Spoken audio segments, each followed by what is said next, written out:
Здравствуйте, дорогие друзья, и добро пожаловать на мой канал. Сегодня мы с вами затронем очень деликатную тему. Мы поговорим с вами о запорах.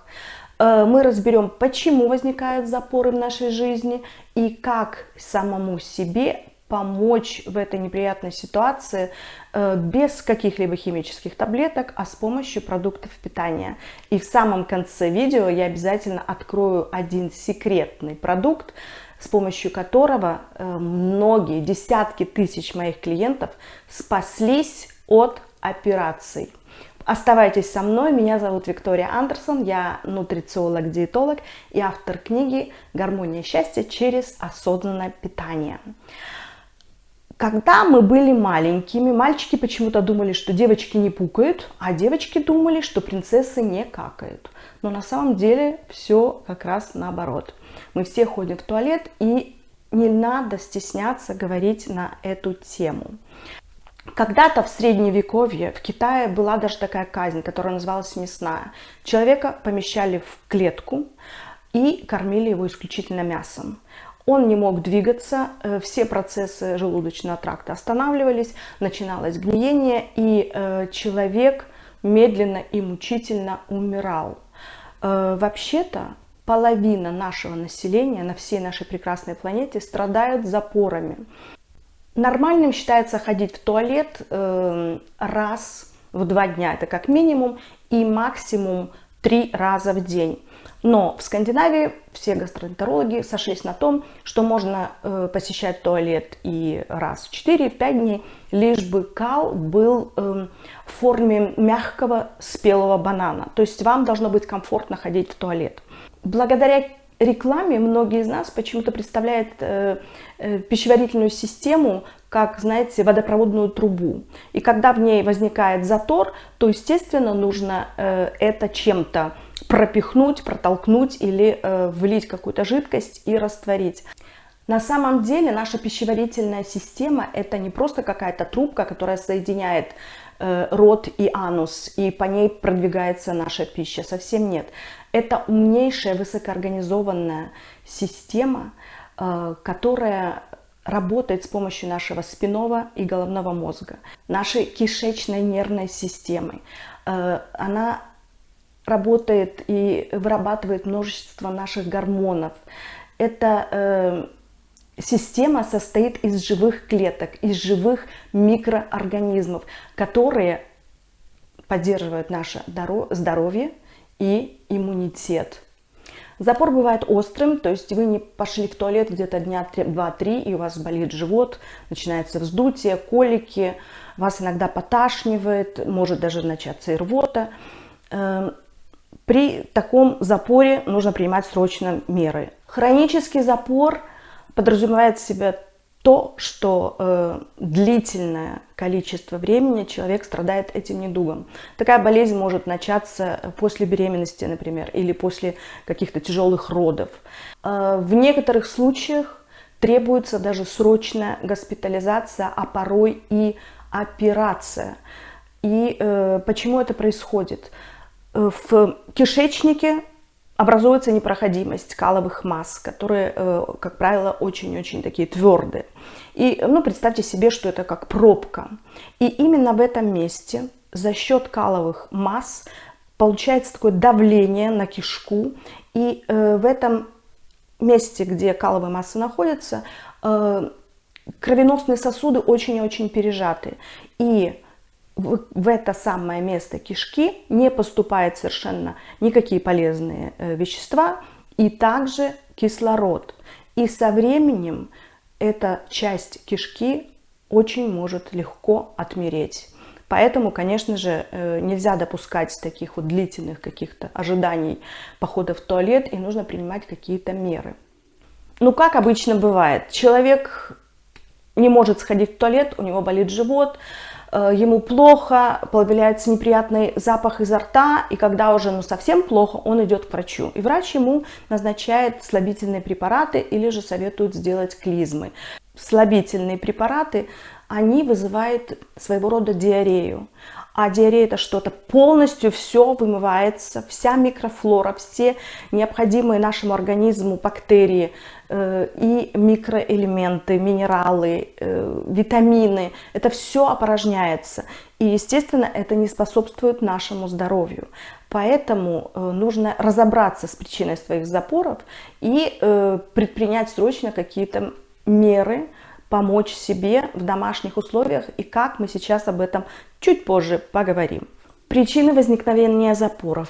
Ну, это прежде всего плохой желчеотток, вялость кишечника, малоподвижный образ жизни, беременность, как я уже выше сказала,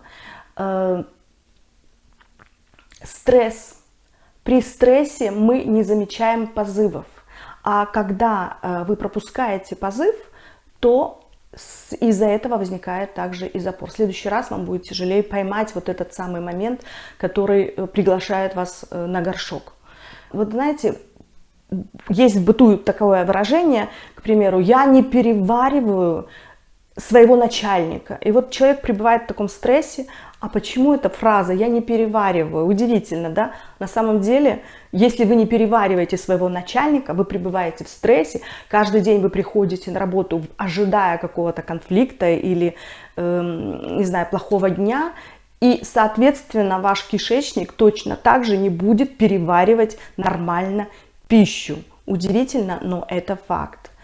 При стрессе первым главным образом реагируют наши почки. Они начинают как бы закрывать все свои маленькие сосудики и скапливать воду. Эту воду задерживать для того, чтобы вдруг, если какая-то смертельная ситуация или жизненно опасная ситуация, то вы не умерли бы от обезвоживания. Какие-то хронические воспалительные процессы в вашем организме, принятие на такой повседневной основе определенных медикаментов, может быть, тоже нужно, если у вас какие-то хронические заболевания есть, перепроверить эти таблетки и поменять на какие-то более щадящие, которых не будет побочных явлений, таких как запор. Какие продукты вызывают запоры? Это прежде всего все мучное, белый хлеб, вся эта наша выпечка любимая, которая печется из пшеничной муки, рис белый, макароны, картошка, кукуруза. Все это, к сожалению, вызывает или способствует запорам. Если вы путешествуете, то есть вы вышли из зоны комфортного для вас места, то есть из своего дома и куда-то переехали в другую страну, к примеру, из Европы вы полетели в Латинскую Америку. Здесь зима, там лето.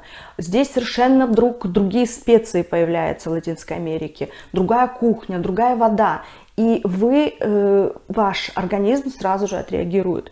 То есть у вас может возникнуть, как это называется, запор путешественника или запор беженца. Вам будет тяжело пойти в туалет также. Привыкание вашего организма к слабительным препаратам. Диеты такие, как диета Аткинса, кето-диеты могут также способствовать запорам. Почему? Потому что там включены в основном в рацион белки, жиры, а углеводы практически вычеркнуты, да? Но нам необходимо обязательно в нашем рационе и клетчатка в виде фруктов и овощей. Пищевые волокна необходимы нашему организму. Те, которые находятся на диетах, часто пьют мочегонные препараты. Так вот, мои дорогие, пожалуйста, не нарушайте свой водный баланс. В организм должна поступать жидкость в виде воды, и ее должно быть в день от 1,5 до 2 литров. Я вас не заставляю пить по 5 литров, как многие другие говорят, или по 4, а всего лишь 1,5-2 литра. Тогда ваш желудок тоже будет хорошо работать. Ну, теперь давайте перейдем к самому интересному. Что же нам нужно и как мы можем самому себе помочь в домашних условиях? Прежде всего, добавьте магний цитрат. У меня об этом записано целое видео. Посмотрите его, пожалуйста, ссылочка здесь. В Европе он называется магнезиум цитрат. Одну таблеточку натощак, и ваш поход в туалет станет гораздо более комфортным и чаще, чем когда-либо. Добавьте пробиотики. Можете купить их в аптеке, живые пробиотики, и пропить их прямо так 3 недели, потом перерыв и еще один курс 3 недели. Живые пробиотики – это всеми нами любимая квашеная капуста. Вы можете квасить любую капусту, какая есть. В Европе и краснокочанная, и белокочанная, и цветную можно, даже брокколи. Можете смешать разные виды овощей и также заквасить. Порежьте их кусками такими крупными. Это немножко свеклы туда бросьте. Я, наверное, запишу даже видео такое о том, как можно заквасить овощи по нашим европейским рецептам. Это будет более пикантный, новый для вас, может быть, многих вкус. И даже фенхель можно добавлять. И опять же будет разнообразие и самый лучший натуральный пробиотик. Псилиум некоторые употребляют, им тоже очень хорошо помогает в начале, когда вот выстраивают свой режим питания. Режим питания – это отдельная тема. Вы должны обязательно кушать по часам, чтобы ваш организм привыкал. И, к примеру, вы позавтракали, пообедали, поужинали, какие-то у вас есть 1-2 перекуса, если вам это необходимо, в определенные часы. Тогда ваш организм будет тоже знать о том, что сейчас я поем, выделяется желудочный сок, все переваривается гораздо быстрее и лучше. И вы тоже будете привыкать, приучать свой организм к тому, чтобы ходить в туалет в одно и то же время. Посмотрите мое видео, которое называется «Режим питания». Очень полезное видео для вас. Мы, естественно, всеядные и должны кушать разнообразно. Фрукты, овощи. Делите свою порцию таким образом, что там будет лежать кусочек протеина, то есть это будет белок, и большая гора, можно сказать, салата, любого, зеленолиственный, шпинат, помидорчик, огурчик, перчик, все это пойдет. И если вы очень любите каши, то каши должны быть цельнозерновые, не просто те, которые быстро растворимые или быстро варятся. Берите, если это рис, обязательно, чтобы он был бурым. Если это гречка, берите зеленую гречку. Если это овсянка, она тоже должна быть такими большими хлопьями. Ее нужно долго варить, для того, чтобы наш организм переваривал, работал. Приучайте его к этому. И на гарнир вы можете положить к этой порции, которую я описала, ну, буквально максимум 2 столовые ложки. Вы насытитесь, и ваша тарелка будет очень такая гармоничная по белкам, жирам и углеводам. Как всегда, комбинируйте свою тарелку. 60% это жиры, 20% белки и 20% углеводы. И у вас будет великолепная гармония на вашем столе, и вашему желудку это будет очень полезно.